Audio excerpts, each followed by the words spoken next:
Hello बच्चों, so let's see the question. The question says if x, y, z are in GP and a की power x equals to b की power y equals to c की power z, then so हमें क्या क्या given है कि x, y, z are in GP. अगर GP है तो यहाँ पर की कंसेप्ट हमारे पास ज्योमेट्रिकल प्रोग्रेशन ही लगेगा, बट अगर वो GP में है तो हमारे पास GM भी यूज़ होगा, राइट. तो अगर टर्म्स हमारे पास GP में है in the sense x, y, z are in GP,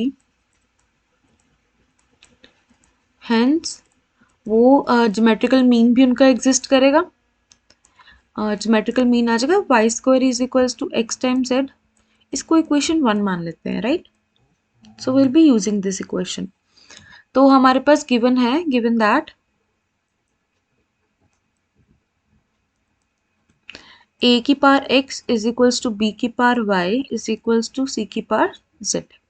तो लेट कर लेते हैं this is some equal to some k, right. Suppose this is some equals to some k.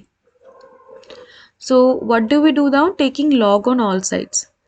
Taking log on all sides. So what do we get is अब हमारे पास एक concept होता है जब हमारे पास log की power log of a of m आ जाए तो हमारे पास इक्वल होता है m ऑफ log a. तो इस यहाँ पर देखें ये a के साथ m है, राइट. तो होल नहीं है, ये अकेला a के साथ है. So that is way what we get is log of a of x is equals to log of b power y is equals to log of c power z is equals to log of k. इस फॉर्मूले को use करते हैं तो आ जाएगा this implies x of log of a is equals to y of log of b is equals to z of log of c which is further equals to log of k. तो हम इसको इसके साथ relate करते हैं and इसको इसके साथ एंड एक एक करके तीनों को log k के साथ रिलेट करते हैं.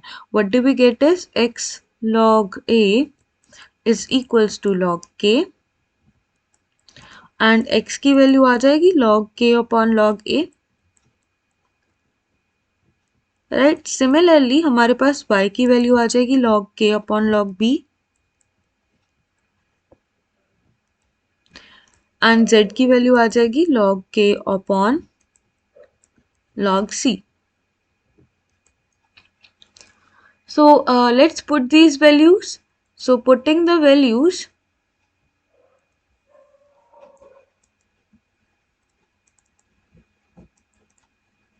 in equation 1,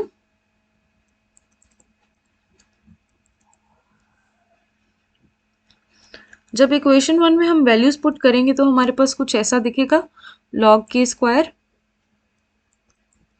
का whole square upon log b का होल स्क्वायर, क्योंकि ये पूरी टर्म का स्क्वायर था, is equals to log k upon log a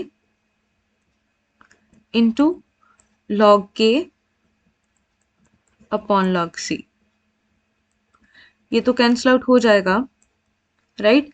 so what we are left with is log b square. अगर इसको हम क्रॉस मल्टीप्लाई कर दें log a into log c.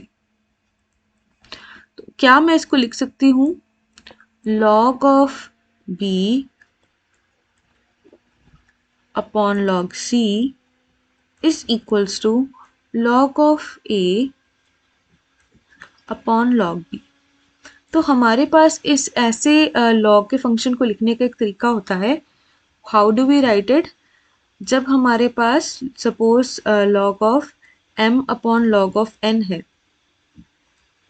What we write it as log of n of m, right. ऐसे लिख सकते हैं. So we transform this into this form using the formula. So what do we get is log c of b is equals to log b of a. So according to this, answer should be option 3, right? So what did we do this in this question? सबसे पहले हमने GP देखा, GP को use करके हमने उसकी GM निकाली. GM की हमारे पास क्या कंडीशन थी, Y square equal to X Z. तो हमारे पास जो गिवन था उसके ऊपर हमने लॉग लगा दिया सारी साइड्स पे. जब लॉग लगाया हमने उसको सिंप्लीफाई किया, उसमें वैल्यूज पुट की, तो उसके बाद हमारे पास एक फॉर्म आ गई and then we transformed it and we got the answer. I hope you understand it well. Best of luck.